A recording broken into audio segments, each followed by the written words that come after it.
Good morning, everybody. Welcome to Rhyme of the Times for the weekend in 15th of November 2025. BBC in a stew as Trump wants to sue for what he feels is due for the Panorama editing booboo. Trump's peace initiatives are going askew, although that's not his view. Starmer in another to-do as Streeting says that rumours of a coup aren't true.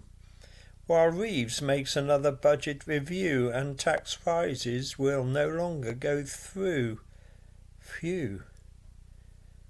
At the Cenotaph we say thank you to the surviving few from World War II.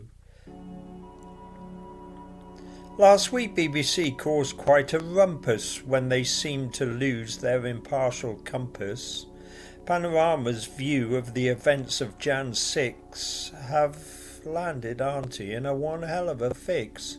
With an apparent axe to grind, they used an axe to edit Trump's words to misrepresent the facts. Less axe, more accident is the broadcaster's claim. Whichever it was, the outcome's the same.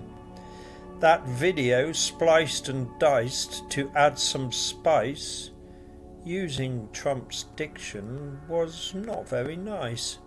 And the failure to take time to maybe think twice could have cost BBC an almighty price. On Sunday, the head of news and the CEO quit before receiving the big heave-ho. Resignations from Deborah Turnis and Tim Davie, and now the US President smells gravy.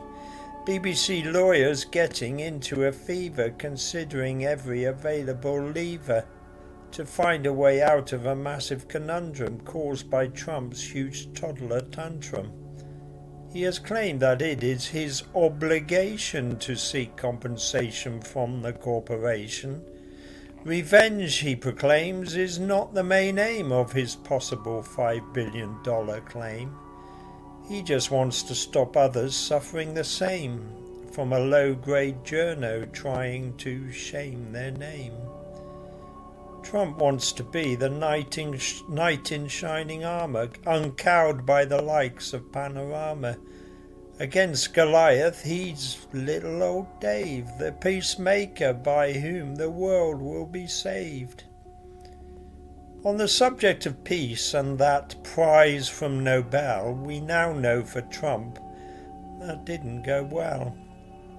And looking this week at what he's done, the choice to overlook him seems like the right one.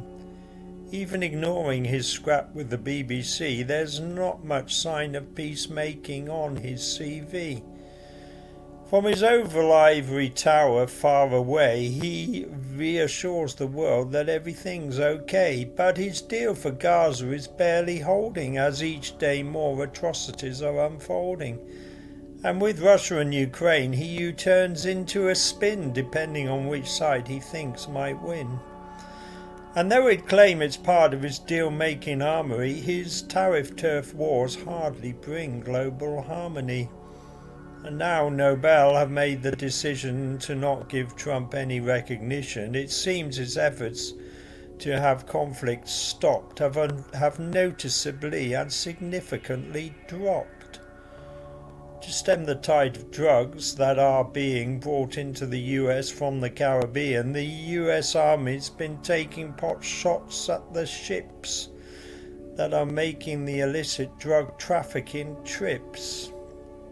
For 2 months, the situation has deteriorated as the number of boats coming has escalated, and this week 3 more drug vessels were hit. An unlucky 13 died as they manoeuvred their shit. And now Trump seems to be taking a punt on opening up a new West African front. Islamists killing Christians in parts of Nigeria has got Mr. Trump close to a state of hysteria. Going in guns a-blazing is what he's threatened to avoid some kind of religious Armageddon. Meanwhile, back in the US, a vote was finally passed to end the record-long parliamentary impasse. And Trump finally acceded to releasing the piles of pictures and documents from the Epstein files. Back in the UK, for Sir Keir in many ways, it was another few uncomfortable days. Rumours swirling around were many and various of briefings to the press, anonymous and nefarious. Briefings that outlined a possible coup by the likes of Wes Streeting and who knows who. With some gusto, Wes brushed the gossip aside. He said he remained by his PM's side, in lockstep with his leader, with nothing to hide, flying the red flag with unflagging pride. And on Friday more trouble followed our Wes, as the doctors said no when he was hoping for yes. Last week's offer to the residential doctors was rejected, and his anger and frustration could now be detected with the broadside at the medics that he imparted as their 5 days of industrial action started. And while Sir Keir's tenure isn't quite in its death throes, his Chancellor has added to his long list of woes. Last week Reeves said taxes would be coming down the track, but on Thursday she backtracked on this proposed tax attack. Good news for the public, so why the concern? Well, it's yet another massive governmental U-turn. U-turns can be good, it shows that one listens, but too many may indicate that a strategy is missing.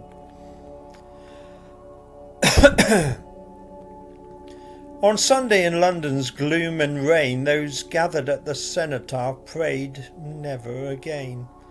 80 years since a world war, and few heroes remain, few witnesses to explain as memories wane of the horrors of war, the futility and pain. What happens when the human race cannot restrain the rise of a dictator with delusional brain, who is fueled by hate until driven insane, intent on blotting history with a huge blood stain spreading from a patch of East European terrain. Last time it was Poland, this time Ukraine, rendering never again an inane refrain, words of aspiration but spoken in vain.